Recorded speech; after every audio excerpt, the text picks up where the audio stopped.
পঞ্চায়েত সমিতির সদস্য দলের সক্রিয় কর্মী পরীক্ষিত মহলদার বিধানসভা নির্বাচনের আগে তৃণমূল দল ছেড়ে নির্দলের হয়ে ভোট প্রচার করেন।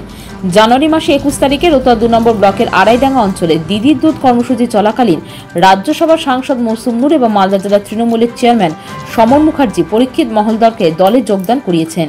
মঙ্গলবার তৃণমূলের একাংশ তাকে দল থেকে বহিষ্কার করার দাবিতে রাস্তায় টায়ার জ্বেলে বিক্ষোভে ফেটে পড়ে। তাকে দল থেকে বহিষ্কার না করলে তৃণমূল সমর্থক কয়েকশো পরিবার দল ত্যাগ করবে এমনটাই হুঁশিয়ারি। এদিন আড়াইডাঙ্গা অঞ্চলের গোসাইপুর গ্রামের কয়েকশো তৃণমূল সমর্থিত পরিবারের মানুষ এবং ওই অঞ্চলের তৃণমূলের কর্মীরা রাস্তায় টায়ার জ্বেলে বিক্ষোভ দেখাতে থাকে।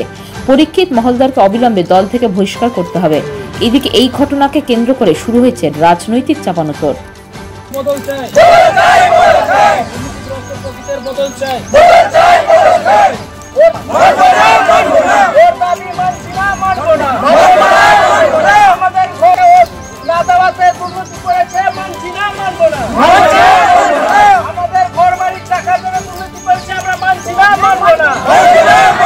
আমরা বিক্ষোভ দেখাচ্ছি কারণ যে আমাদের বাড়ি আসার কথা ছিল, বাড়ি আসেনি, বাড়ির টাকা দেওয়ার কথা ছিল, সেই টাকাটাও আমরা পাইনি। তার জন্য আমরা পরীক্ষিতকে আমরা ভোট দিতে চাই না, রাখবো না। ও হচ্ছে একটা চোর, লম্পট, তার জন্য আমরা ওকে দলে রাখতে চাই না। আপনাদের দলের লোক জয়েন করিয়েছে, দলের লোক জয়েন করলেও আমরা জয়েন করবো না, না আমরা মানবো না। আমরা নিজের একটা সাব্যস্ত বাড়ি চাই, হ্যাঁ, আর ওকে আমরা দল থেকে বের করে দিতে চাই, যাতে ও আমাদের দলে না থাক, আমরা এইটুকুনি চাই। ওর বিরুদ্ধে আপনারা এত কেন ক্ষোভ দেখাচ্ছেন? ও ডুপ্লিকেট ব্যবসা করেছে, অনেক রকম দুরকমই ব্যবহার করছে।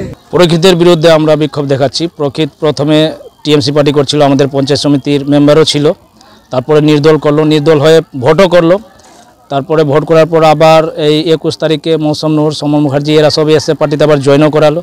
জয়েন করার পর আবার ও দুর্নীতি শুরু করে দিয়েছে। গ্রামে এই আবাস প্লাসের টাকার জন্য কয়েকটা বাড়ি বাড়ি গেল, টাকা না দেওয়াতে ও আবার গ্রামে আবাস প্লাসের উপরে কমপ্লেন করে দিয়েছে। এটার জন্য ওকে এই দুর্নীতিবাজকে দল থেকে বের করতে হবে, এটার জন্য আমরা বিক্ষোভ দেখাচ্ছি। বের করা না হয় তাহলে আমরা টিএমসি করব না। আমরা আমাদের বুথের টোটাল পরিবার, এটা গোসাইপুর 7 নম্বর বুথ, আজকে আমরা ধিক্কার মিছিল করলাম ওর বিরুদ্ধে। হ্যাঁ জানিয়েছি, আমরা আমাদের উপরে যে নেতাগুলো আছে তাদেরকে ফোন করে জানিয়েছিলাম।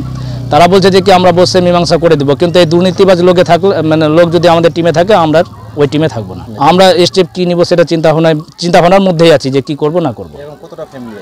টোটাল ধরেন যে 300-400 তো ধরেন যে 400 ফ্যামিলি তো আছে। হ্যাঁ, আগুন জ্বালিয়ে বিক্ষোভ দেখালাম। তৃণমূলে তো এখন মুসল পর্ব শুরু হয়েছে।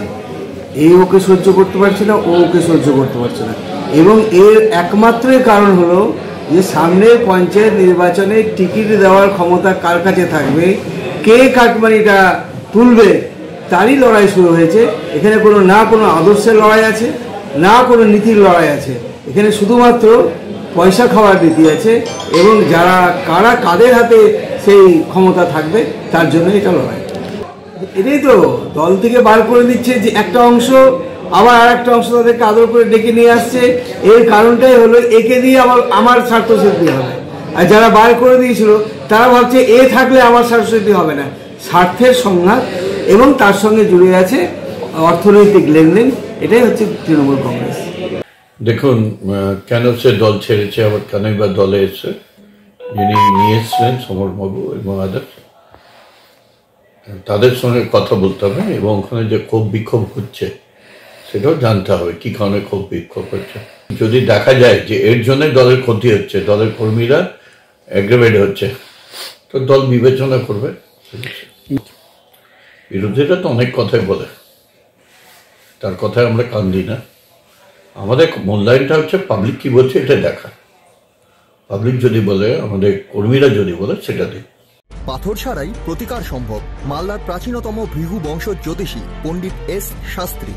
দাম্পত্য সমস্যা, বিবাহে বাধা, ব্যবসায় অবনতি, পরীক্ষায় অকৃতকার্যতা, ভাগ্য গণনা, গোষ্ঠী বিচার, ঠিকুচি গোষ্ঠী এবং মৃত্যু ছাড়া সকল সমস্যার সমাধানের জন্য যোগাযোগ করুন জগদম্বা জ্যোতিষ কেন্দ্র, বিবেকানন্দ স্কুলের পাশে, মালদা। মোবাইল 09730278332 অথবা 09332056956।